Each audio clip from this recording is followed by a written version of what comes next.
ఎంత గొప్పది, సేవ చేయుని బ్రతుకు ధన్యమైనది.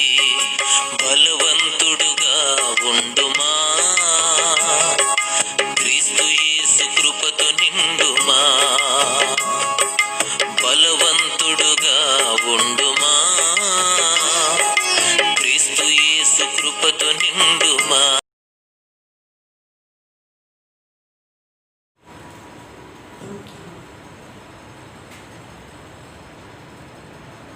హల్లెలూయా. సరే, మరలా చదవండి. యెషయా గ్రంథం 42:1. ఇదిగో నేను ఆదుకొను నా సేవకుడు, నేను ఏర్పరచుకున్నవాడు, నా ప్రాణమునకు ప్రియుడు, అతని యందు నా ఆత్మను ఉంచి ఉన్నాను. అతడు అన్యజనులకు న్యాయము కనపరచును. హల్లెలూయా. దేవుని బిడ్డలారా, ఇక్కడ మనం చూస్తూ ఉన్నాం, మరి దేవుడు తన యొక్క సేవకులను మొట్టమొదటిగా ఏర్పాటు చేసుకుంటాడు. దేవుని యొక్క వాక్యంలో మనం చూస్తే ఇర్మియా గ్రంథం 1:5 వ్రాయబడి ఉంటుంది. ఇర్మియా గ్రంథం 1:5. త్వరగా చదవండి తీసిన వారు. ఇర్మియా గ్రంథం 1:5.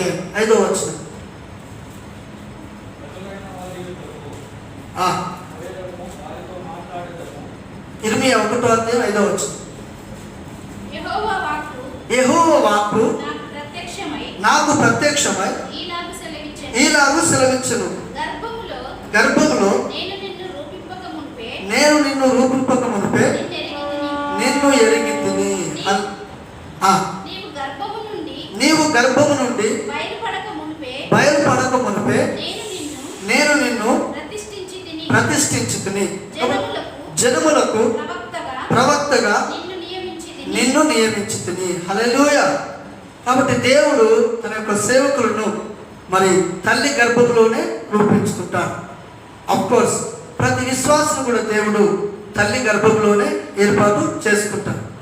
అట్లాగే జగత్తు పునాది వేయబడక ముందే దేవుడు మనల్ని క్రీస్తులో ఏర్పాటు చేసుకున్నాడు అనే మాట కూడా వ్రాయబడి ఉంటుంది. అయితే ఇక్కడ సేవకుల గురించి మాత్రం ఒక ప్రత్యేకమైనటువంటి పిలుపుతో దేవుడు ప్రతిష్ఠిస్తాడు. అందరిని దేవుడు ఏర్పరచుకుంటాడు. క్రైస్తవులను అంటే దేవుడు నమ్ముకున్న బిడ్డలను దేవుడు పిలుచుకుంటాడు. జగత్తు పునాది వేయబడక ముందే ఆయన ప్రణాళిక చొప్పునే దేవుడు అందరినీ రక్షణలోకి తీసుకుని వస్తాడు. అట్ ద సేమ్ టైం సేవకుని మాత్రము ఏం చేస్తారంటే ఏర్పాటు చేసుకోవడం మాత్రమే కాకుండా గర్భంలోనే ప్రతిష్ఠిస్తాడు. హల్లెలూయా, హల్లెలూయా. అందుకే ఇర్మియా ప్రవక్తతో దేవుడు అంటున్నాడు, ఏమంటున్నాడు? నేను తల్లి గర్భంలోనే నిన్ను ఏర్పాటు చేసుకున్నా, నిన్ను పిలుచుకున్నా. ఏర్పాటు చేసుకోవడం మాత్రం కాకుండా జనములకు నిన్ను ప్రవక్తగా నియమించాను. కాబట్టి మేము దేవుని బిడ్డలారా, దేవుని యొక్క సేవకులు ఎవరు కూడా వట్టిగా వాళ్ళంతటి వాళ్ళే సేవకులుగా కాలేరు. అది దేవుని ఏర్పాటు ఉంటే తప్ప. ఒకవేళ వాళ్ళంతటా వాళ్ళే దేవుని సేవకులుగా కావాలనుకున్నా వాళ్ళు నిలబడలేరు. దేవుని పిలుపు, ఆ ఏర్పాటు, ఆ ప్రతిష్ఠిత, ఆ అభిషేకం ఉంటే తప్ప వాళ్ళు నిలబడలేరు. అంటే దేవుడు తన సేవకుల్ని పిలుచుకున్నప్పుడు, అంటే ఎవరైతే తన సేవ చేయడానికి పిలుచుకుంటాడో తప్పకుండా వారిని అభిషేకిస్తాడు, వారిని ప్రతిష్ఠిస్తాడు. ఇక్కడ ఇర్మియా భక్తుని లేదా ఇర్మియా ప్రవక్తని కూడా దేవుడు ఏం చేశాడంటే తల్లి గర్భంలోనే ఏర్పాటు చేసుకున్నాడు. ఏర్పాటు చేసుకోవడం మాత్రం కాకుండా ప్రతిష్ఠించాడు. అంటే దేవుని కోసం సపరేట్ చేశాడు. దేవుని కోసం జీవించినట్లుగా దేవుడు ఆయన్ని ప్రత్యేకించాడు. అంతవరకు కాకుండా ప్రతిష్ఠించి అభిషేకించినట్లుగా మనము చూస్తా ఉన్నాం. కాబట్టి దేవుని పెట్టారా, మరి ఈ ప్రపంచంలో ఎంతో గొప్ప గొప్ప దైవజనుని దేవుడు ప్రతిష్ఠించి అభిషేకించి వాడుకున్నాడు. మనం మొట్టమొదటిగా చూస్తే మరి అపోస్తుల నుంచి మనం చూస్తే అపోస్తులందరినీ కూడా దేవుడు అభిషేకించి బహుబలంగా వాడుకున్నాడు. కాబట్టి వారి యొక్క సేవ పరిచయంలో దేవుని యొక్క కృప ఉంది. తర్వాత మనం గమనిస్తే దేవుని అభిషేకము ఉంది. కాబట్టి అంతమాత్రం కాకుండా వాటితో పాటు ఆ సేవకుల యొక్క ప్రయాసం, త్యాగము, సమర్పణ కూడా ఉంది. కాబట్టి ప్రేమ దేవుని బిడ్డలారా, ఈ రోజుల్లో మనం అనుభవిస్తున్నటువంటి ఈ రక్షణ మొట్టమొదటిగా మరి అపోస్తలుడు అయినటువంటి మన రక్షకుడు అయినటువంటి యేసుక్రీస్తు ప్రభు ద్వారా వచ్చింది. ఆ రక్షణ ఎంతో ఆయన త్యాగం చేస్తే, ఆయన ఎంతగానో మనందరి కోసం ప్రాణం పెడితే ఈ రక్షణ వచ్చింది. అట్ ద సేమ్ టైం ఆయన సేవకులు ఎవరైతే పిలుచుకుంటారో వారు కూడా దేవుని చేత అభిషేకించబడి వారు సమర్పించుకోవడం ద్వారా వారు కూడా త్యాగం చేస్తారు, వాళ్ళు కూడా ప్రయాసపడతారు. అంటే దీని ఉద్దేశం ఇక్కడ పరిశుద్ధాత్మ దేవుడు మనకి ఏం తెలియజేస్తున్నారంటే, నిజమైన సేవకులు వాళ్ళు బాగా కష్టపడతారు, బాగా త్యాగం చేసుకుని సమర్పించుకుని దేవుని యొక్క సేవను వారు జరిగిస్తారు. అంటే వారు చేస్తున్న సేవ పరిచయంలో వారి ప్రయాసం ఉంటుంది, ఎంతో ప్రయాసము ఉంటుందనే విషయాన్ని ఇక్కడ మనము తెలుసుకోవాలి. కాబట్టి మన సేవకులు మరి వృధాగా వారు ఉండరు, కానీ వారు ఎంతో కష్టపడతారనే విషయాన్ని మనం జ్ఞాపకం ఉంచుకోవాలి. కాబట్టి వారి కోసం మనం ప్రార్థన చేయవలసిన వారుగా ఉంటున్నాం. కాబట్టి బైబిల్ గ్రంథం చూస్తే లేదా ప్రపంచం మనం చూస్తే అనేక మంది అపోస్తలులు కూడా వాళ్ళ ప్రాణాన్ని కూడా సహితం లెక్క చేయకుండా వారు వాళ్ళ ప్రాణాన్ని అర్పించేసి సంఘం కోసం, దేవుని రాజ్యం కోసం వారు ఎంతగానో హింసలు, శ్రమలు అపోస్తల కాలం నుండి ఇప్పటి వరకు కూడా చాలా మంది దేవుని రాజ్యం కోసం, సంఘం కోసం శ్రమలు పొందుతూ ఉంటున్నారు. కాబట్టి ఆ విషయాన్ని ఎప్పుడు మనం మర్చిపోకూడదు. దైవజనుల యొక్క త్యాగమును, వారి యొక్క సమర్పణ జీవితాన్ని మనము జ్ఞాపకం ఉంచుకొని వాళ్ళ మేలు కోరే వారుగా మనము ప్రార్థించే వారుగా ఉండాలి. హల్లెలూయా, హల్లెలూయా. కాబట్టి ఈ ప్రపంచ మరి సేవకుల దినోత్సవం సందర్భంగా మరి పరిశుద్ధాత్మ దేవుడు ప్రేరేపించగా ఈ యొక్క వాక్య భాగం మనము ధ్యానం చేస్తున్నాం. అంటే దేవుడు వాస్తవానికి సేవకుల గురించి ఏం చెప్తున్నాం, బైబిల్ గ్రంథము దేవుని సేవకుల గురించి ఏం తెలియజేస్తూ ఉంది అనే అంశం కోసం మనం ఈరోజు ధ్యానం చేస్తూ ఉన్నాం. అందులో మొట్టమొదటిగా మనం చూసాము, మరి దేవుడు తన సేవకుల్ని ఏర్పాటు చేసుకుంటాడు, పిలుచుకుంటాడు, అభిషేకించుకుంటాడు. కాబట్టి సేవ అనేది దేవుని పిలుపు, దేవుని ఏర్పాటు ఉంటేనే మనము చేస్తే చాలా మంచిది. దేవుడు తప్పకుండా నిలబెడతాడు, అభిషేకిస్తాడు, వాడుకుంటాడు అనే విషయాన్ని ఇక్కడ మనం చూస్తూ ఉన్నాం. యెషయా 42:1 మనం చదువుకున్నాం కదా ప్రేమిన మరి దేవుని బిడ్డలారా. ఇక్కడ అంటున్నాడు ప్రభు, మళ్ళా చదవండి 42, యెషయా 42:1. ఇదిగో నేను ఆదుకొను నా సేవకుడు, నేను ఏర్పరచుకొనిన వాడు, నా ప్రాణమునకు ప్రియుడు. చూడండి, నేను ఏర్పరచుకున్న వాడు నా ప్రాణమునకు ప్రియుడు. కాబట్టి దేవుడు తన సేవకుల్ని ప్రేమిస్తాడు, దేవుడు తన సేవకుల్ని ప్రేమిస్తాడు. కాబట్టి మనం కూడా దేవుని సేవకుల్ని ప్రేమించబద్ధులమై ఉండాలి కూడా. అది ఎంత సమయం అంటే, మరి సేవకుడు మనల్ని గద్దించినప్పుడు మనం ప్రేమించకుండా ఉండడం, సేవకుడు మనల్ని గద్దించకుండా ఉన్నప్పుడు మనం ప్రేమించడం, అది సరైన పద్ధతి కాదు. సేవకుడు మనల్ని గద్దించకపోయినా మనము సేవకుల యొక్క క్షేమం కోరుకునే వాళ్ళముగా ఉండాలి. ఎందుకంటే వారు అన్ని కూడా మరి కుటుంబాన్ని, సర్వస్వం వాళ్ళు వదిలేసి దేవుడు వెళ్ళి మన చోటుకు వెళ్ళి వారు దేవుని సేవ చేస్తూ ఉంటారు. సంఘమును వారు కుటుంబంగా భావించి వారు దేవుని యొక్క సేవ చేస్తూ ఉంటారు. కాబట్టి అలాంటి సేవకులు మనం ఎప్పుడు కూడా మర్చిపోకూడదు, వారిని మనం ప్రేమించే వారుగా ఉండాలి. ఎందుకంటే దేవుడు ప్రేమిస్తున్నాడు. హల్లెలూయా. ప్రియుడు అంటే అర్థం ఏంటి? ప్రేమిస్తేనే కదా ప్రియుడు అంటారు, అవునా కదా? ప్రేమిస్తేనే ప్రియుడు అంటారు, ప్రేమించకుంటే ఆయనలో. అందుకే లోకంలో చూస్తే ఇప్పుడు ప్రేమికులు ఉంటారు, నా ప్రియుడు, నా ప్రియురాలు అంటూ ఉంటారు కదా. ఎందుకు? ప్రేమ లేకుంటే వాళ్ళు దరిద్రుడు అంటాడు. హల్లెలూయా, అవునా కదా? అక్కడక్కడ చూస్తూ ఉంటారు. సరే, ప్రియుడు పెట్టారు, దేవుడు తన సేవకులు ప్రేమిస్తున్నాడు. మరి దేవుడు ప్రేమిస్తున్నప్పుడు ప్రేమ దేవుని బిడ్డరా, ప్రేసంగమా, మనం ఎందుకు సేవకులు ప్రేమించకూడదు? ప్రేమిస్తున్నారు, ఇంకా మనము ప్రేమించాలి. కొన్ని సందర్భాల్లో మనల్ని మన సేవకుడు గద్దించినప్పుడు కానీ మనము ప్రేమించడానికి మన మనసు ఇష్టపడదు. ఒకవేళ వాక్యం ద్వారా ఒక సేవకుడు నోటి ద్వారా దేవునితో మాట్లాడినప్పుడు నీకు గాయం తగిలినప్పుడు నువ్వేమనుకుంటావు? ప్రేమించు, ద్వేషం పెంచుకుంటావు. కాదు, అలా ఉండకూడదు. దేవుని బిడ్డలుగా మనము ప్రేమించాలి, ఎందుకంటే నీ దేవుడు సేవకుని ప్రేమిస్తున్నాడు. ఆమేన్. కాబట్టి మనం కూడా ప్రేమించే భక్తులుగా ఉంటున్నాం. ఇంకా చదవండి. అతని యందు నా ఆత్మని ఉంచున్నాడు. చూడండి, దేవుడు తన సేవకుని పిలుచుకున్నప్పుడు అభిషేకిస్తాడు. అభిషేకించడం మాత్రం కాకుండా దేవుడు దేవుని ఆత్మ సేవకుల మీద ఉంచుతారు. ఆమేన్, హల్లెలూయా. కాబట్టి దేవుడు విశ్వాసాన్ని పిలుచుకుంటాడు, సేవకుల్ని పిలుచుకుంటాడు. విశ్వాసుల్ని ఆయన రాజ వారసులుగా ఉండడానికి, ఆయన స్తోత్రమును ప్రచురణ చేయడానికి రాజుల యాజక సమూహంగా పిలుచుకుంటారు. సేవకులను ఆ సంఘమును, ఆ మందరు కాయుటకు లేదా దేవుని రాజ్యం కట్టుటకు వారిని ఏర్పాటు చేసుకుని పిలుచుకొని దేవుని ఆత్మ వారి మీద ప్రత్యేకంగా నియమించుతారు, ప్రత్యేకంగా ఉంచుతారు. ఇప్పుడు బాప్తిస్మ ఇచ్చే యోహాను చూస్తే ఆయన పుట్టిన మొదలుకొని దేవుని ఆత్మ చేత నడిపించబడ్డాడు. అట్లాగే యేసు ప్రభువును చూస్తే ఆయన పరిశుద్ధాత్మతోనే జన్మించారు.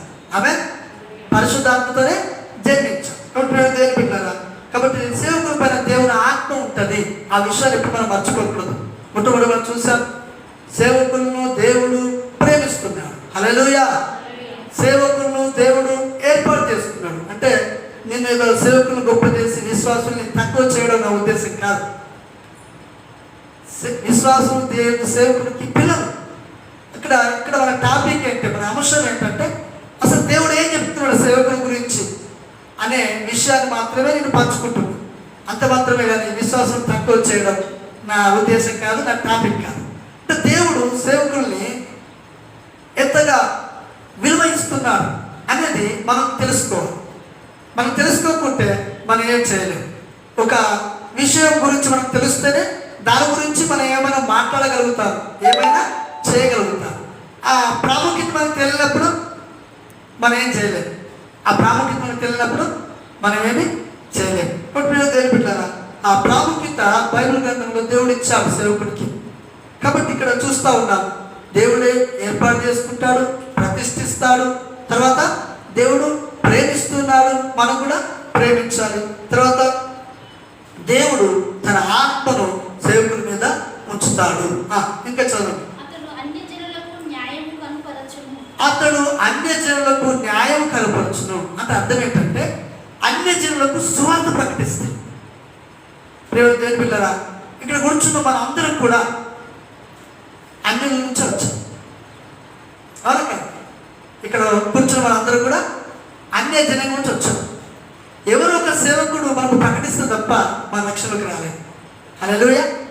ఇంక్లూడింగ్ మీ, నేను కూడా నేను 7th క్లాస్ చదువుతున్నప్పుడే హాస్టల్లో మా సేవకుడు నన్ను రక్షణకు నడిపించాడు. ఆయన నాకు బాప్తిస్మం ఇచ్చాడు. ఆయన ఇప్పుడు లేడు, ప్రభువును నిద్రించాడు.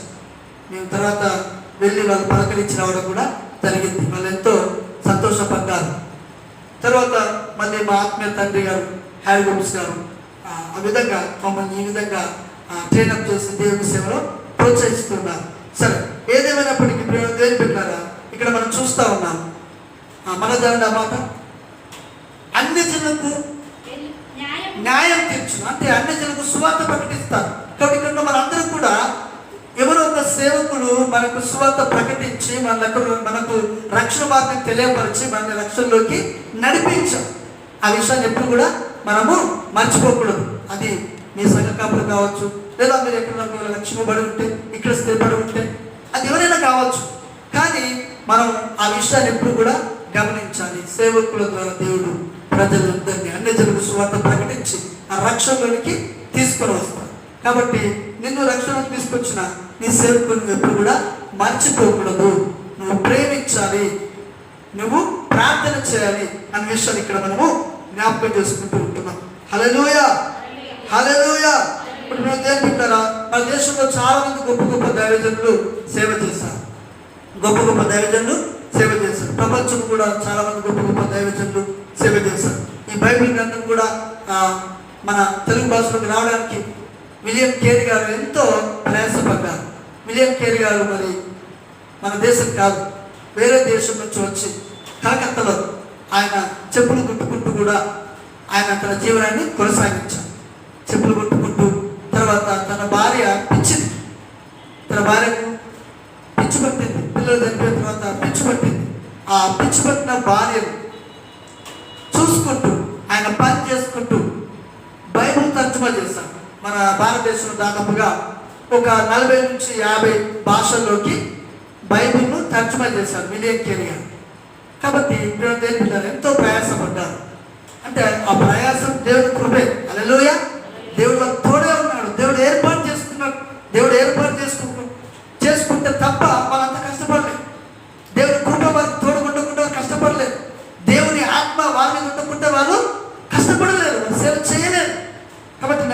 వచ్చినట్లంటే దేవుని ఆత్మ వారితో ఉంటుంది, దేవుని ఏర్పాటు వారితో ఉంటుంది. వారిని దేవుడు ఒక స్పెషల్గా చూస్తాడు, ఒక స్పెషల్గా చూస్తాడు. వారిని దేవుడు గౌరవిస్తాడు. కాబట్టి మనం కూడా సేవకుల్ని గౌరవించాం. చాలామంది సేవకులు వచ్చి రకరకాలుగా అభిప్రాయాలు ఉంటారు. అది మంచి అభిప్రాయం అయితే పర్వాలేదు, చెడ్డ అభిప్రాయం అయితే అది మంచిది కాదు. చెడ్డ అభిప్రాయం అయితే మంచిది కాదు. ఎందుకంటే ప్రతి సేవకుని దేవుడు ఏర్పాటు చేసుకుంటూనే వస్తాడు. ఏర్పాటు చేసుకోకుంటే ఎవరు నిలవరు.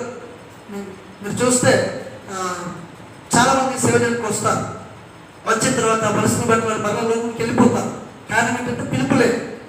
పిలుపు ఉన్న సేవకుడు నిలబడ్డ సేవకుడు మీరు గమనించాలి. దేవుడు పిలుపు ఉంది అతని మీద, దేవుని అభిషేకం ఉంది, దేవుని ఆత్మ ఉంది. ఆ విషయాన్ని ఎప్పుడు కూడా మనం మర్చిపోకూడదు.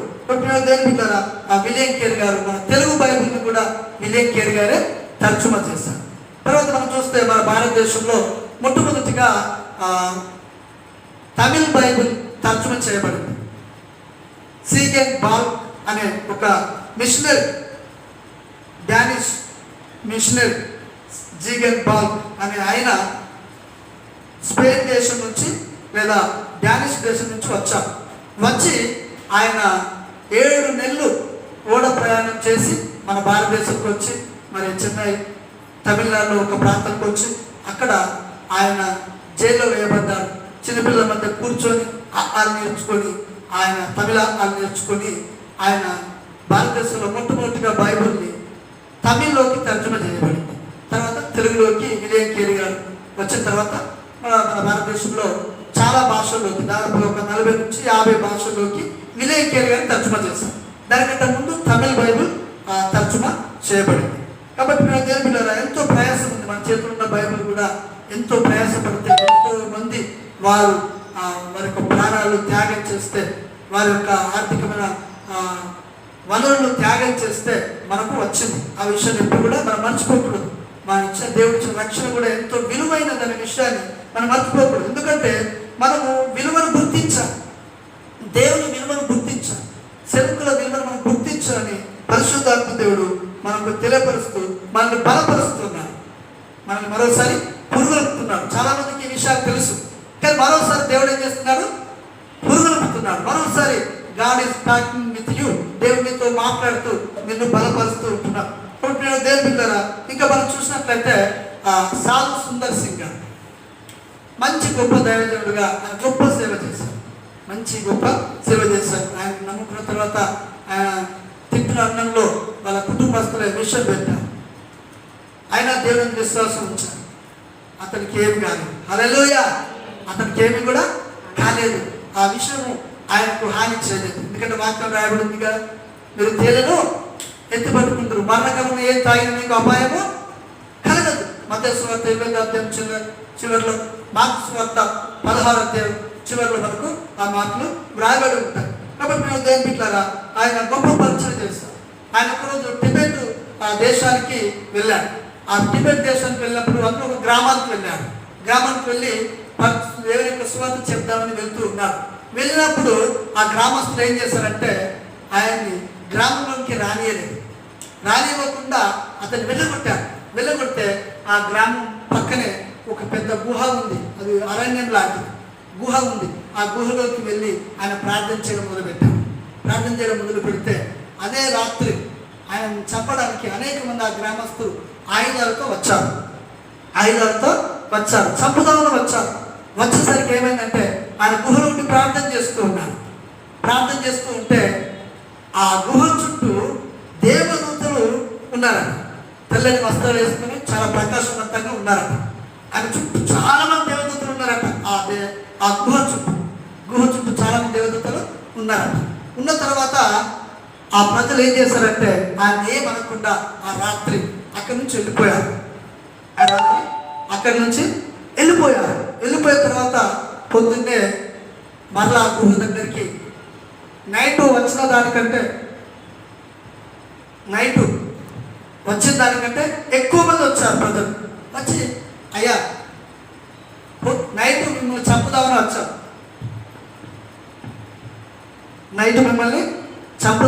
మేము చాలా మంది ఆయుధాలతో వచ్చాం, వస్తే ఏమైందంటే మీ గుహ చుట్టూ ఎవరో మనుషులు ఉన్నారు. అలాంటి వాళ్ళు మేము ఎప్పుడు చూడలేదు. తెల్లని వస్త్రాలు వేసుకుని ఉన్నారు, వాళ్ళ ముఖాలు ప్రకాశిస్తున్నాయి, వాళ్ళు చాలా బ్రహ్మాండంగా ఉన్నారు, మంచిగా ఉన్నారు, చాలా బలంగా ఉన్నారు అని చెప్పేసి మేము భయపడి వెళ్ళిపోయాం. ఎవరయ్యా మనుషులు? నువ్వు మాత్రం మా దగ్గరికి మొదట్లో ఒంటరిగా వచ్చా, ఒకటిగానే వచ్చా, మిమ్మల్ని మేము వెళ్ళగొట్టాం, మాకు సువార్త వద్దు యేసు ప్రభువుతో వెళ్ళగొట్టిన తర్వాత మీరు గుహలోకి వచ్చారు, మేము చంపుదామని నైట్ ఎంతోమంది మేము ఆయుధం తీసుకుని వచ్చాం, కానీ మీ చుట్టూ చాలా మంది ఉన్నారు, వారెవరు, వాళ్ళు ఎక్కడ ఉన్నారు చూపెట్టండి అన్నారు.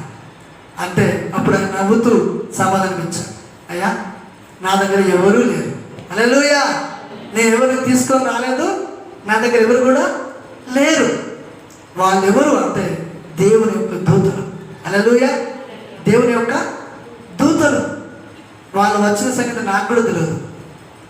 మీరు నన్ను వెళ్ళగొట్టగానే నేను వచ్చి ఆ గురువుకి వెళ్ళి ప్రార్థన చేస్తూ ఉన్నా, అంటే ప్రార్థన చేస్తూ ఉన్నా అని చెప్పేసరికి వాళ్ళు అందరూ కూడా ఆ దేవుని యొక్క శక్తిని, ఆ ప్రేమను, యేసు ప్రభు యొక్క ప్రేమను వారికి తెలియపరచగానే వాళ్ళందరూ కూడా రక్షణలోకి వచ్చారు. హల్లెలూయా. చూడండి దేవుని బిడ్డలారా, అలాంటి గొప్ప సేవ ఎంతోమంది దైవజనులు చేశారు. వాళ్ళు ఎంతోమంది మాకంటే ముందు ఎంతోమంది దైవజనులు గొప్ప సేవ చేశారు. వాళ్ళ దృష్టిలో మేము నథింగ్, వాళ్ళతో పోల్చుకుంటే ఐఎమ్ నథింగ్. కానీ మనము కూడా సేవ చేయాలి. ఆమేన్. వాళ్ళు చేశారు, వాళ్ళ పని వాళ్ళు తుదముట్టించారు. నీ పని నువ్వు తుదముట్టించావు, నా పని నేను తుదముట్టించాను. కాబట్టి పరిశుద్ధాత్మ దేవుడు నాకు ఒకటే ఈ వరల్డ్ పాస్టర్స్ డే సందర్భంగా నాతో మాట్లాడాడు. మరి వాళ్ళంతా త్యాగం చేశారు, నువ్వేం చేస్తున్నావు? వాళ్ళంతా త్యాగం చేశారు, నువ్వేం చేస్తున్నావు అని అంటే, ప్రభువా అవును, నేను ఏదో కొద్దిమంట ప్రయాసపడుతున్నా, ఇంకెక్కువ ప్రయాసపడాలి, హల్లెలూయా, ఇంకెక్కువగా నేను ప్రయాసపడాలి, ఇంకెక్కువగా ఆత్మను సంపాదించాలి అని చెప్పేసి నేను ప్రభు దగ్గర ప్రభు ఇంకెక్కువగా నేను చేయాలి, సహాయం చేయాలి, నన్ను ఇంకా మీ ఆత్మతో నింపండి, ఉన్న ఆత్మ సరిపోదు, ఇంకా ఆత్మతో నింపండి, ఇంకా అభిషేకంతో నింపండి అని ప్రార్థన చేయడం మొదలుపెట్టాను. కాబట్టి ప్రభు గొప్ప కార్యం చేస్తాను. ఆమేన్. మన జిల్లా మొత్తం రక్షణ పొందాలంటే ఒక్కరి ద్వారా కాదు, మన సేవకులతో పాటు సంఘం సహకరించాలి. అప్పుడే దేవుడు అనేక ఆత్మ రక్షణలోకి తీసుకొస్తాం. కాబట్టి దేవుడు రేపు మనల్ని ఏం అడగడు, కానీ ఎంతమంది రక్షణలోకి తీసుకొచ్చావు అనేది సేవకుల్ని అడుగుతాడు, విశ్వాసులు కూడా దేవుడు అడుగుతాడు. కాబట్టి మనం రక్షణలోకి అనేక మంది రక్షణలోకి తీసుకొని రావాలి. ప్రియమైన దేవుని బిడ్డలారా, మరి మన ప్రాంతం చాలా వెనుకబడ్డ ప్రాంతంగా ఉంది. ఈ వెనుకబడ్డ ప్రాంతంలో దేవుడు గొప్ప కార్యం చేస్తాడు. కానీ మనము ఉన్న వాళ్ళం గట్టిగా ఉండాలి. ఉన్న వాళ్ళు ఎట్లుండాలి? గట్టిగా ఉండాలి. ఉన్న వాళ్ళమే తక్కువ. ఇప్పుడు చూడండి, మా చర్చ విషయాలు చూడండి, తక్కువ మంది వచ్చారు. 100 మంది లోపు ఉంటే 10 మంది వచ్చారు. చూడండి ఎలా గట్టిగా ఉన్నారు, బలంగా ఉన్నారు. బలంగా ఉంటే అప్పుడు శక్తి ఎక్కువ ఉంటుంది. ఐక్యమత్యమే మహా బలం. కాబట్టి దేవుని బిడ్డలారా, మనము మన సేవకులతో సహకరించినప్పుడు దేవుని రాజ్యము త్వరగా కట్టబడుతుంది. అనేక మంది నశించిపోతున్న ఆత్మలు రక్షణలోనికి రాబడతారు. సరే దేవుని బిడ్డలారా, మరి దేవుని యొక్క కాపుదల మనకు ఉంటుంది. సాధు సుందర్ సింగ్ గారికి దేవుడు ఏం చేశాడు? దేవుడు తన కాపుదల ఇచ్చాడు, తన దూతలు పంపించి కాపాడాడు. నిన్ను కూడా దేవుడు కాపాడతాడు, నన్ను కూడా దేవుడు కాపాడతాడు. మరి ఇంతవరకు ఈ విధంగా ఈ కరోనా భయంకరమైన కాలంలో దాదాపుగా 7 నెలలు అవుతుంది కదా, 6 నుంచి 7 నెలలు అందరూ కూడా భయంతో జీవించారు. కానీ దేవుడు కాపాడాడు, ఇంకా దేవుడు కాపాడుతాడు. హల్లెలూయా. కాబట్టి ఆ దేవుని కాపుదల మనకున్నదనే విషయాన్ని మర్చిపోకూడదు. సాధు సుందర దేవుడు కాపాడిన దేవుడు నిన్ను కాపాడుతాడు, తన దూతల్ని పంపిస్తాడు. అయితే మనం చేయవలసింది ఆయనకు నమ్మకంగా జీవించాలి, ఆయనకు నమ్మకంగా యథార్థంగా మన జీవితాన్ని కొనసాగించాలి. ప్రేమ దేవుని బిడ్డలారా, అది సేవకులైనా మీరైనా దేవునికి నమ్మకంగా ఉంటే ఆయన దీవిస్తాడు, ఆయన ఆశీర్వదిస్తాడు. హల్లెలూయా. దేవుని బిడ్డలారా, ఈ రీతిగా మనం చూస్తా ఉన్నాం. సేవకుల్ని దేవుడు చెప్పాలి ఏర్పాటు చేసుకుంటాడు, పిలుచుకుంటాడు, ప్రతిష్ఠిస్తాడు, అభిషేకిస్తాడు, తన ఆత్మతో నింపుతాడు. ఆ విషయాలు మనం ఎప్పుడు కూడా మర్చిపోకూడదు. ఇంకా చదవండి, అదే యెషయా 42:1 చివరి లైన్ చదవండి. అతడు అన్ని జనులకు న్యాయం తీర్చు. అంటే సేవకులు అన్య జనులకు రక్షణ, మనకు వాక్యం బోధిస్తూ రక్షణ కూడా అన్య జనులకు చెప్తూ ఉంటారు. ఇంకా మనందరికీ తెలిసిన వాక్యం చూస్తే ఇక్కడ చదవండి, నిర్గమకాండ 32:32 నిర్గమకాండ 32:32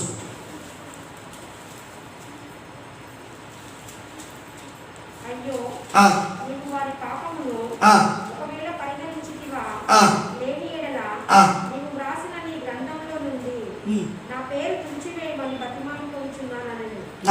తుడిచివేయమని బతిమాలుకొనుచున్నాను నేను. ప్రియుల దేవుని బిడ్డలారా, మరి ఐగుప్తు నుండి ఇశ్రాయేలు ప్రజలందరినీ కూడా దేవుడు మోసే నాయకత్వంలో బయటకు తీసుకుని వచ్చారు. ఐగుప్తు నుండి తీసుకుని వచ్చిన తర్వాత వారిని దేవుడు కానాను దేశానికి మోసే నాయకత్వంలో నడిపిస్తూ ఉన్నారు. ఈ మోసే నాయకత్వం నడిపిస్తూ ఉంటే వారు మోసే చెప్పినట్లు వినట్లేదు. అంటే మోసే చెప్పినట్లు అంటే మోసే తన సొంత వాళ్ళకి చెప్పట్లేదు. దేవుడు ఏం చెప్తున్నాడో అదే వారికి చెప్తూ వాళ్ళు నడిపిస్తూ ఉన్నారు. నడిపిస్తూ ఉంటే వాళ్ళు చాలామంది నడవలేదు. చాలామంది దేవునికి, దేవుని సేవకుడికి వ్యతిరేకంగా లేచారు, తిరుగుబాటు చేశారు. మనందరికీ తెలుసు, ఒకే దినంలో దాదాపుగా 20-30 వేల మంది చనిపోయారు ఒకేసారి, ఒకే రోజున. మనందరికీ తెలుసు. మిరియాము కూడా కొన్ని సందర్భాల్లో అహరోను కూడా సేవకుని మీదకి లేచారు, సేవకుని మీద ఎదురుగా తిరుగుబాటు చేశారు. వాళ్ళకు మరి కుష్ఠరోగం వచ్చినట్టుగా మనం చూస్తూ ఉంటున్నాం. ఈ సందర్భం ఇక్కడ ఈ లేఖన భాగం సందర్భం ఏంటంటే ఇశ్రాయేలు ప్రజలందరినీ మోసే నడిపిస్తూ ఉంటున్నప్పుడు వాళ్ళు దేవుడు చెప్పిన మాటలను చేయలేదు. అక్కడ సందర్భం ఏంటంటే మరి దేవుడు వద్దనటువంటి విగ్రహారాధన చేశారు. అక్కడ దూడ చేసుకొని వాళ్ళు ఏం చేశారు, మమ్మల్ని ఐగుప్తులను తీసుకువచ్చింది ఈ దూడ అయినా అదే అని చెప్పేసి వాళ్ళు ఆ దూడను స్తుతిస్తూ విగ్రహాలను చేస్తున్నారు. అప్పుడు వెంటనే దేవుడికి చాలా కోపం వచ్చేసింది. వాళ్ళందరినీ చంపేస్తారు, మోసను విడిచెళ్ళిపో. దాదాపుగా 6 లక్షల చిల్లర జనాభా. కాల్బలం అంటే దాదాపుగా 30 సంవత్సరాలు పైబడిన పురుషులు దాదాపుగా 6 లక్షల చిల్లర. మొత్తం టోటల్గా మనం తీసుకుంటే దాదాపుగా ఒక 30 లక్షల మంది ఉండొచ్చు. 30 లక్షల మంది ఉండొచ్చు. ఇశ్రాయేలు చరిత్రలో మనం చూస్తే వాళ్ళు జనాభా లెక్కలో పురుషులను మాత్రమే లెక్కిస్తారు, స్త్రీలను లెక్కించరు. అందులో చిన్నపిల్లలు కూడా లెక్కించరు. ముసలి వాళ్ళని కూడా, అంటే 30 సంవత్సరాలు పైబడిన వాళ్ళని మాత్రమే లెక్కిస్తారు. కాబట్టి అవన్నీ మనం లెక్క చూస్తే, క్యాలిక్యులేట్ చేస్తే దాదాపుగా 30 లక్షల మంది ఉండి ఉంటారని బైబిల్ పండితుల అంచనా. సరే, ఈ 30 లక్షల మందిని ఒకేసారి మొత్తం దేవుడు చంపేస్తాను, నేను చంపేస్తాను వీళ్ళు అసలే ఉంచండి, చంపేస్తాను అని చెప్పేసి దేవుడు మాట్లాడుతున్నప్పుడు అప్పుడు అన్నాడు, ప్రభువా మీరు ఐగుప్తు నుండి వీరిని ఎంతో కష్టపడి తీసుకొచ్చాం. అన్యజనులు ఏమంటారు, ప్రభు వాళ్ళ దేవుడు అక్కడి నుంచి విడిపించింది కానీ వాళ్ళని కానాను తీసుకొని పోలేదు. కానీ మధ్యలోనే వాళ్ళని సహించలేక, వారిని ఓర్చుకోలేక మధ్యలోనే వారి దేవుడు వారిని ఏం చేశాడు, చంపేశాడు అని చెప్పేసి అన్యజనులు చెడ్డగా చెప్పుకుంటారు అని చెప్పేసి దేవుడి దగ్గర ప్రార్థన చేస్తాం. ప్రార్థన చేసిన తర్వాత దేవుడు ఆగుతాడు. అలాంటి సందర్భంలో ఇక్కడ ఇంకో సందర్భం, అప్పుడు ఏమంటున్నంటే వీరిని చంపకుండా ఉంటే నా పేరు జీవ గ్రంథంలో నుండి, ఒకవేళ వీరిని చంపినట్లయితే నా పేరు జీవ గ్రంథం నుండి తీసే, నా పేరు అంతదు వాళ్ళని చంపుతా అంటే నా పేరు జీవ గ్రంథంలో ఉండద్దు ప్రభు, తీసే ప్రభు అని చెప్పేసి ప్రార్థన చేస్తున్నాడు. ఈ 2 విషయాలు, ఈ 2 మాటలు చాలా గొప్ప మాటలు. దేవుడు కూడా ఎంతో సంతోషపడ్డాడు. మోషే నుంచి మనం నేర్చుకోవాల్సిన చాలా గొప్ప 2 విషయాలు, చాలా విషయాలు ఉన్నాయి. అందులో ఒక 2 గొప్ప విషయాలు ఏంటంటే ఇక్కడ మనం చూస్తా ఉన్నాం. ఒకటి, మీకు మహిమ రాదు, వీళ్ళందరూ ఇక్కడ చనిపోతే మీకు మహిమ రాదు. రెండోది, నా పేరు తీసే, వీళ్ళు లేనప్పుడు నేనెందుకు ప్రభు, నేను వచ్చిందే వీళ్ళ కోసం, నేను వచ్చిందే వీళ్ళను ఐగుప్తు నుంచి విడిపించి కానానుకు నడిపించడానికి, ఇక వాళ్ళు లేనప్పుడు నేను ఎందుకు ప్రభు అని చెప్పేసి మోసే గారు ప్రార్థన చేస్తున్నారు. ఇట్లాగే చాలామంది దైవజనులు ప్రార్థన చేస్తారు. జాన్ నాక్స్ అనే గొప్ప సేవకుడు స్కాట్లాండ్ దేశాన్ని గొప్ప ఉద్యమంలోకి తీసుకుని వచ్చాడు. ఈ స్కాట్లాండ్ దేశం ఎలాంటిదంటే చాలా భయంకరమైన దేశం. ఆ దేశంలో ప్రజలకు రక్షణ లేదు. మొండి ప్రజలు, వినరు, లోబడరు. అలాంటి ప్రజల మధ్యలో ఆయన ప్రార్థన చేశాడు, ప్రభువా ఈ దేశ ప్రజల్ని రక్షించండి, లేదా నా ప్రాణాన్ని తీసుకోండి ప్రభువా అని చెప్పేసి ఆయన ప్రార్థన చేశాడు. చేస్తే దేవుడు గొప్ప ఉద్యోగం తీసుకొచ్చాడు. ఆ స్కాట్లాండ్ దేశాన్ని దేవుడు రక్షణలోకి నడిపించాడు. హల్లెలూయా. ఇప్పుడు దేవుని బిడ్డలారా, మనం ప్రార్థన చేయకుండా దేవుడు కార్యం చేయడు. మనం ప్రార్థన చేయకుండా దేవుడు కార్యము చేయడు. మనం ప్రయాసపడాలి. దేవుని బిడ్డలుగా, క్రైస్తవులుగా మన మట్టుకు మనం కంపల్సరీ మన ప్రాంతం కోసం ప్రార్థన చేయాలి. మన ప్రాంతం కోసము ప్రార్థన చేయాలి. మన ప్రాంత ప్రజల రక్షణ కోసం, మన సంఘ క్షేమం కోసం మనం తప్పకుండా ఏం చేయాలండి? ప్రార్థన చేయాలి. ఆ విషయాన్ని ఎప్పుడు కూడా మనం మర్చిపోకూడదు. వాటి మోసే జీవితంలో మనం నేర్చుకుంటున్నాం. కాబట్టి క్షమించే మనసు కలిగిన వాడు, గొప్ప ఓపిక కలిగిన వాడు. మోసే గొప్ప సాత్వికుడు, మిక్కిలి సాత్వికుడు అని దేవుని యొక్క వాక్యంలో మనం చూస్తూ ఉన్నాం. కాబట్టి సేవకులు మీ పట్ల, మన పట్ల సాత్వికంగా ఓపిక కలిగి ఉంటున్నారంటే అర్థం ఏంటి? భయపడి కాదు. చాలా మంది మిస్అండర్స్టాండ్ చేసుకుంటారు. అప్పుడు వాళ్ళు కూడా మిస్అండర్స్టాండ్ చేసుకుని ఉంటారు. ఎవరు? ఇశ్రాయేలు ప్రజలు మోసేని చూసి ఏమనుకుని ఉండవచ్చు? వాళ్ళంతా చెప్పిన మాట వినకుండా ఆయనకు వ్యతిరేకంగా తిరిగిన ఈయన ఏమని ప్రార్థన చేస్తున్నాడు? ప్రభువా వారిని క్షమించు, వాళ్ళకి అర్థం ప్రభువా వాళ్ళకి క్షమించని ప్రార్థన చేస్తున్నాడు. వాళ్ళు బ్రతికిన ప్రభువా అని ప్రార్థన చేస్తున్నాడు. అప్పుడు వాళ్ళు ఏమనుకుని ఉండవచ్చు? మోసే గురించి ఇశ్రాయేలు మొదటి తరం ఏమనుకొని ఉండవచ్చు? ఒక ఆలోచన, ఒకసారి ఆలోచించాలి. చూసిన మోసేకు మనం అంటే ఎంత భయం. అప్పుడు మనం అనుకుంటూ ఉంటాం కదా, మన సేవకుని జరిగించా, ఏమిచ్చా? ఒక జరిగించా, కత్త కాకుండిపోయాడు. ఏమనుకుంటాం? మా సేవకుడికి ఒక జరిగించాం, కత్త కాకుండిపోయాడు. మళ్ళీ మాట్లాడతాడా? మాట్లాడు. అదే మాటలు కూడా అప్పుడప్పుడు మనకు వినబడతా ఉంటాయి. కానీ తెలిపినారా, అది సేవకుల యొక్క చేతకనం కాదు. కానీ మీరు లేదా దేవుని బిడ్డలు వాళ్ళు బలపరచబడాలి, వాళ్ళు దీవించబడాలి, ఆస్వాదించబడాలి. వాళ్ళు నశించిపోకూడదు, వాళ్ళు వెనుకబడిపోకూడదు. వారు దేవుల్లో స్థిరపడాలి, దేవుల్లో బలపడాలి అనే ఉద్దేశంతోనే సేవకులు ఓపికపడతారు. అంతేకాని వేరే ఉద్దేశము కాదు. దేవుని ప్రేమను బట్టి, ఎందుకంటే దేవుడు పిలిచాడు కాబట్టి, దేవుడు తన మందను కాయడానికి పిలిచాడు కాబట్టి సేవకులు ఓపిక పడతారు. కాబట్టి మోసే కూడా అంత ఓపిక పట్టాడు. మిక్కిలి సాత్వికుడు. మోసే ఎలాంటి వాడండి? మిక్కిలి సాత్వికుడు. ఆయన మాట పెట్టలేరు అసలు. ఇప్పుడు నడిపించాలంటే చెప్పినప్పుడు వింటే నడిపించవచ్చు. వాళ్ళు వినట్లేదు. వినకుండా వాడు ఎట్లా నడుస్తాడు? చూడండి, వినని వాడు ఎలా నడుస్తాడు? విన్నవాడు నడవలేడు. అలాంటి పరిస్థితి మోసే కాదు. వాళ్ళు వినట్లేదు, దేవుడు చెప్పిన మాటలను మోసే చెప్తే వాళ్ళు నడవట్లేదు. అలాంటి సందర్భం ఆయన మోసే ప్రార్థన చేశాడు, ప్రభువా వీరిని మీరు క్షమించండి, వీరిని మీరు నశింపజేయకండి, వీరికి ఒక అవకాశం ఇవ్వండి అని చెప్పేసి ప్రార్థన చేశాడు. చేయగానే దేవుడు కార్యము చేసి వారిని దేవుడు ఆశీర్వదించాడు. అట్లా ఇప్పుడు తెలిపిట్లారా, మన సేవకులు ఆ విధంగానే ఉంటారు. కాబట్టి మన ఆ విషయాన్ని గమనించాలి. అంతే తప్ప మనము వారు చేతగాని వారుగా అట్లా మనం ఎప్పుడు కూడా చూడకూడదు. అలాంటి భావం మనకు ఉండకూడదు. కాబట్టి నేను తెలిపిట్లారా, ఇంకా మీరు చదివితే చదవండి 2వ దినవృత్తాంతములు 20వ అధ్యాయం 20వ వచనం.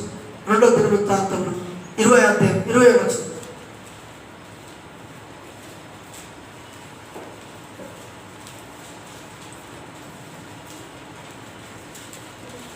2వ దినవృత్తాంతముల గ్రంథం 20వ అధ్యాయం 20వ వచనం.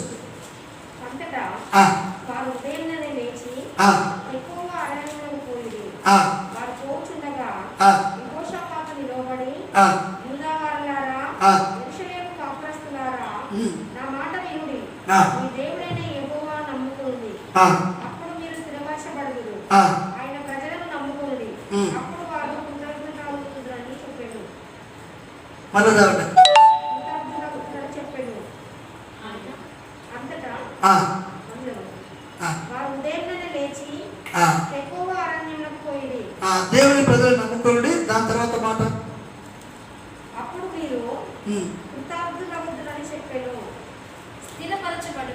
ఉమ్. ఆయన ప్రవక్తలను నమ్ముకుని అది ఆయన ప్రవక్తలను నమ్ముకొనుడి. మీరు కృతజ్ఞాస్తులగుదురని అప్పుడు మీరు కృతార్థులు అగుదురని చెప్పాను. ఇప్పుడు మీరు దేవుని బిడ్డలారా, అక్కడ మాట రాయబడి ఉంటుంది కదా. కాబట్టి దేవుణ్ణి మనము నమ్ముకోవాలి. ఎవరు నమ్మాలి? మొదటిగా దేవుని నమ్మాలి. రెండోదిగా దేవుని యొక్క ప్రవక్తలు, దేవుని యొక్క సేవకులు మనము నమ్మాలి. సేవకుల పట్ల మనకు నమ్మకం ఉండాలి. దేవుని పట్ల నమ్మకం ఉండాలి, చాలా ప్రాముఖ్యమైనది. అట్ ద సేమ్ టైం సేవకుల పట్ల కూడా మీకు నమ్మకం ఉండాలి. నమ్మకం లేకుంటే ఏం చేయలేదు, నమ్మకం లేకుంటే ఏం చేయలేదు. అందుకే దేవుడు అంటున్నాడు, ఏమని రాసించాడు ఆ మాట. అందుకే ఈరోజు నా టాపిక్ ఏంటంటే ఈ వరల్డ్ పాస్టర్స్ డే సందర్భం కాబట్టి నేను పరిశుద్ధాత్మ దేవుడు నన్ను ఈ టాపిక్ తీసుకోవడానికి ప్రేరేపించాడు. కాబట్టి దేవుడు అసలు ఏం చెప్తున్నాడు, సేవకుల గురించి అసలు ఏం చెప్తున్నాడు, అసలు దేవుడు వాక్యం ఏం చెప్తుంది అనే విషయం చెప్పడానికే నన్ను ప్రేరేపించాడు. కాబట్టి మనం చూస్తూ ఉన్నాం, దేవుని మనం నమ్ముకోవాలి, ఎల్లవెల్ల దేవుని పైన మనం ఆధారపడాలి. అది మనకి ఎంతో ఆశ్చర్యకరం. తర్వాత మనం దేవుని సేవకులు కూడా నమ్మాలి. మనం ఎప్పుడు కూడా వారిపైన నమ్మకం లేకుండా మనము ఉండకూడదు. మనం వారిపైన నమ్మకం కలిగి ఉండాలి. ఇంకా ఇంకా చదవండి. మొదటి దినవృత్తాంతములు 16:21. మొదటి దినవృత్తాంతములు 16:21. నేను అభిషేకించిన వారిని ముట్టవలనియు ఆ నా ప్రవక్తలకు ఆ కీడు చేయవద్దని సెలవిచ్చి ఆ ఆయన ఎవరినైనా వారికి హింస చేయలేదు. ఎవరినైనా వారికి హింస చేయలేదు. చూడండి, తర్వాత మనం చూస్తూ ఉన్నాం, ప్రవక్తలకు, సేవకులకు, కాపర్లకు మనం ఏం చేయకూడదట? కీడు చేయకూడదు, కీడు చేయకూడదు. అపోస్తలుడైన పౌలు గారు ఒక సందర్భంలో చెప్తా ఉంటాడు, పలానా వ్యక్తి నాకు బాగా కీడు చేశాడంటాడు. ఏమంటాడు? పలానా వ్యక్తి. ఆ వ్యక్తి పేరు ఎవరో చెప్పగలుగుతారా? ఒక వ్యక్తి పేరు మెన్షన్ చేస్తారు పత్రికల్లో మెన్షన్ చేసి, ఆ పలానా వ్యక్తి నాకు బాగా కీడు చేశాడు, మీరు దూరంగా ఉండండి అతనికి అనే విషయాన్ని చెప్తా ఉంటాను. సరే, మన సందర్భం ఇక్కడ చూస్తా ఉన్నాం. అంటే దేవుని సేవకులను మనం ప్రేమించాలి. ఎందుకంటే వారు దేవుని సేవ కోసము, సంఘం కోసం అన్నిటినీ విడిచిపెట్టుకొని అంటే ఐ మీన్ అంటే ఏంటంటే మరి బంధువులు, తల్లిదండ్రులు ఎక్కడో ఉంటారు, ఎంతో దూరం నుంచి వచ్చి వాళ్ళు సంఘం కోసం, దేవుని ఆత్మరక్షణ కోసం, సువార్త వ్యాప్తి కోసం ప్రాంతం నుంచి సేవ చేస్తారు. ఇప్పుడు నేను చూడండి, ఇక్కడ నుంచి వచ్చాను, దాదాపుగా 200 కిలోమీటర్లు. ఇక్కడ నాకు ఎవరు తెలియదు, ఆదిలాబాద్లో మాకు చుట్టాలే లేరు. మీరే ఇప్పుడు తన చుట్టాలు దేవుడు ఇచ్చారు. ఆమేన్, హల్లెలూయా. నాకు స్టార్టింగ్లో ఇక్కడ మాకు చుట్టాలు ఎవరు లేరు, బంధువులు ఎవరు లేరు. ఇప్పుడు పాస్టర్ దాదాపు 400 కిలోమీటర్లు, నేను 200.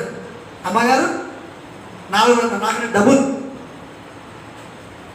ఆ విషయాన్ని మనం ఎప్పుడు ఆలోచన చేస్తామా?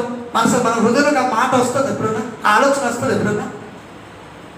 అది మీకే తెలుసు, నాకే తెలియదు, అది మీకే తెలుసు. కానీ ఎప్పుడన్నా ఒక చిన్న మాట సేవకుడు అంటే మనం ఎంతగానో కోపడతాం, ఎంతగానో మనం పగ పెంచుకుంటాం, ద్వేషం పెంచుకుంటాం. కానీ అన్నది మా కోసమే అన్నది గ్రహించాం.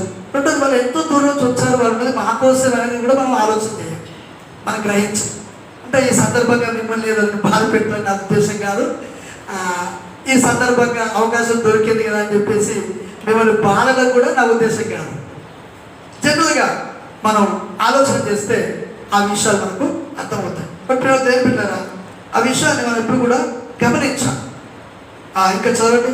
కాబట్టి దేవుని సేవకులకు మనం ఎప్పుడు కీడు చేయకూడదు, దేవుని సేవకులకు ఎప్పుడు కూడా కీడు చేయకూడదు. ఎందుకంటే వారు దేవుని సేవ చేయడానికి వచ్చారు. వారు వచ్చింది నీ కోసమే, నిన్ను రక్షణలోకి నడిపించడం కోసం, నిన్ను బలపరచడం కోసం. తర్వాత నేను సబ్జెక్ట్లోకి వస్తున్నాను, చదవండి. అదే హెబ్రీ రాసిన పత్రిక 13వ అధ్యాయం 7వ వచనం. హెబ్రీ రాసిన పత్రిక 13వ అధ్యాయం 7వ వచనం.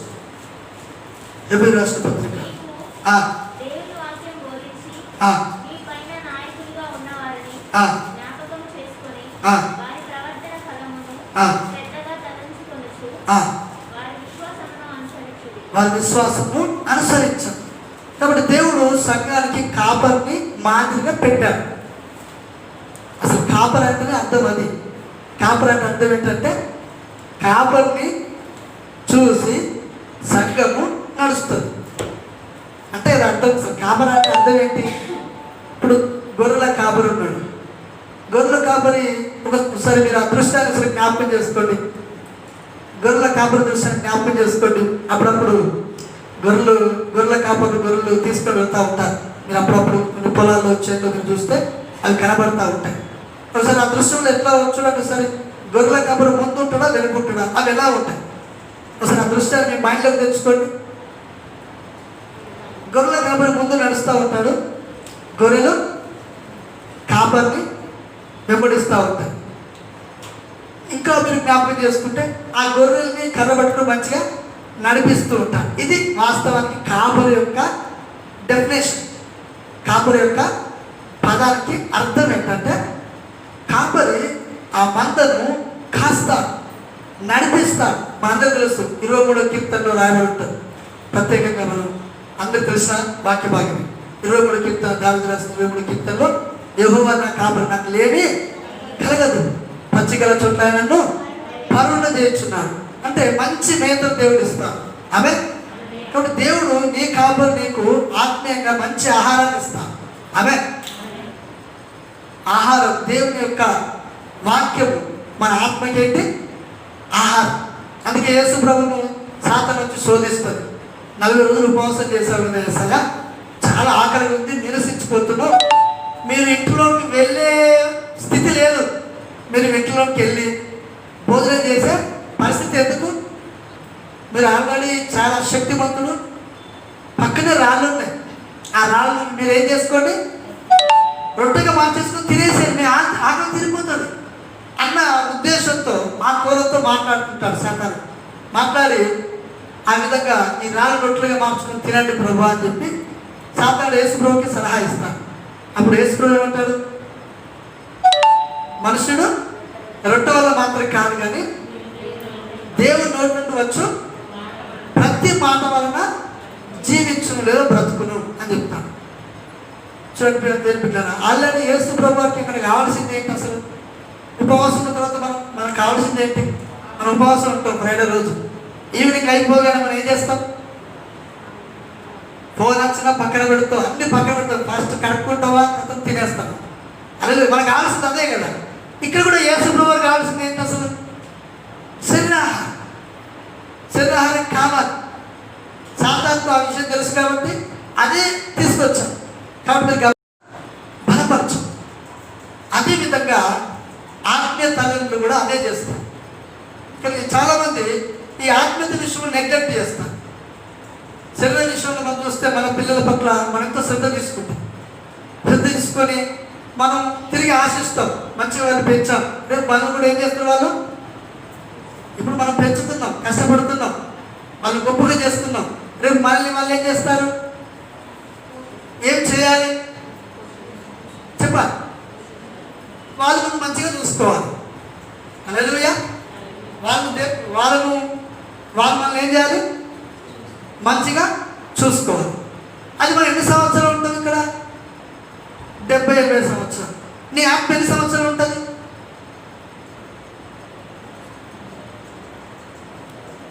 కోట్ల సంవత్సరం. దానికి లెక్క లేదు, దానికి లెక్క లేదు. అన్ని సంవత్సరాలు నీ ఆత్మ నిలబడుతుందంటే నువ్వు ఒక 70 సంవత్సరాలు బతుకుతావు, సరే 100 సంవత్సరాలు బతుకుతావు. ఈ 100 సంవత్సరాలు నీ పిల్లలు బతుకుతారు. ఈ 100 సంవత్సరాల కోసం నువ్వు ఎంతో వాళ్ళు కష్టపడి పెంచుతావు. ఈ 100 సంవత్సరాలు నువ్వు ఎక్స్పెక్ట్ చేసేది ఏంటి? వాళ్ళని మంచిగా చూసుకుంటారు, నా మాట వింటారు, నా మాట వినాలి అని మనం చూసుకుంటూ ఉంటాం. నీ పిల్లలు నీ మాట వినకుంటే ఎంత బాధ ఉంటుంది? ఉంటుందో ఉండదు? చాలా బాధపడతాం.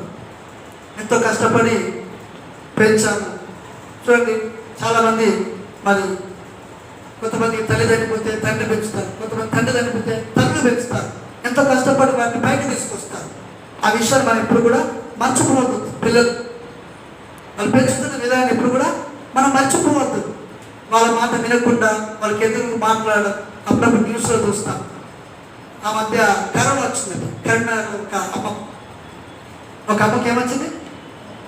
కరోనా వచ్చింది. కరీంనగర్లో పేపర్లో చూస్తాను, టీవీలో చూస్తాను. కరోనా వస్తే కొడుకులు ఏం చేస్తారంటే ఆ అమ్మను ఇంటి నుంచి బయటకు నెట్టేశారు.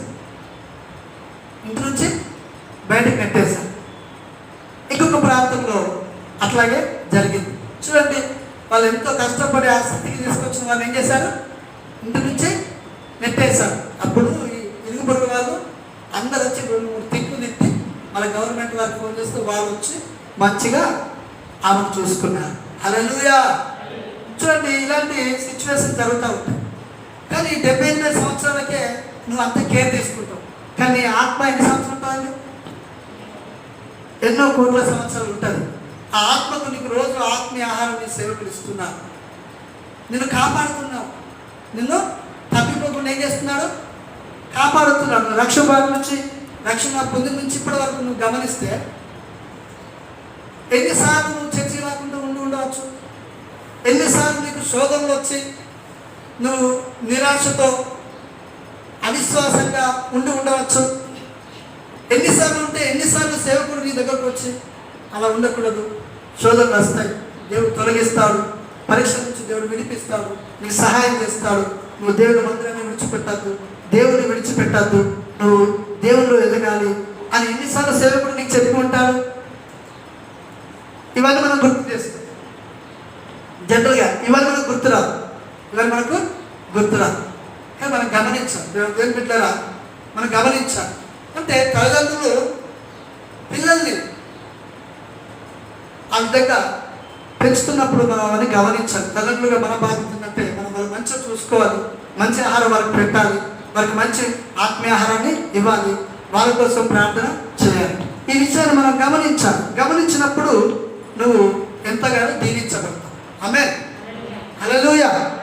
ఎంతగానో దీవించబడతావు. కాబట్టి నువ్వు రక్షణలోకి వచ్చావు, మంచిగా స్థితిలో ఉన్నావు, దేవుడు నిన్ను మంచిగా ఆశీర్వదిస్తూ ఉన్నాడు. ఆశీర్వదించిన కొలది నీవు ఇంకా దేవుని కోసం ఇంకెక్కువగా ప్రయాసపడాలి. నీ సంఘం కోసం, నీ కాపరి కోసం నువ్వు ఎక్కువగా ప్రయాసపడాలి. ప్రయాసపడకుండా ఉంటే ఇంకెట్లా చెప్పండి? ఇప్పుడు తల్లికి 4 కొడుకులు ఉంటే అందరు గొప్పలు కాకపోవచ్చు, అవునా కదా? అందరికీ ఉద్యోగాలు వస్తాయని గ్యారెంటీ లేదు. ఒక్కరికి 2 వస్తాయి. వాళ్ళని మంచిగా చూసుకోవాలి కదా, వచ్చుడన్నా మంచిగా చూసుకోవాలి కదా. చూసుకో, అలా ఉండకూడదు. అంటే నేను దేని పెట్టారా, అంతకంటే చాలా ప్రాముఖ్యమైన పరిశుద్ధుడా, మహోన్నతుడా, మహాగణుడ, వందనాలు తండ్రి. ఈ సమయంలో ప్రభువా, వరల్డ్ పాస్టర్స్ డే సందర్భంగా మిమ్మల్ని స్తుతిస్తుంటున్నాము. ఈ వాక్యం విన్న ప్రతి ఒక్కరిని మీరు దీవించండి అయ్యా. ప్రపంచంలో, మా దేశంలో, రాష్ట్రంలో, జిల్లాలో, పట్టణంలో ఉన్నటువంటి అపోస్తులు, ప్రవక్తలు, సువార్థికులు, పాస్టర్స్, టీచర్స్ను, మిషనరీస్ని మీరు దీవించండి. వారి కుటుంబాలను మీరు ఆస్వాదించండి. వారందరినీ అభిషేకించి బహుబలంగా మీ రాజ్య వ్యాప్తి కోసమై వాడుకోండి ప్రభువా. మీరే మహిమ పొందండి. యేసు నామములో స్తుతించి ప్రార్థిస్తున్నాము తండ్రి. ఆమెన్. దేవుడు మిమ్మల్ని అందరి మెండుగా దీవించి ఆస్వాదించునుగాక. ఆమెన్.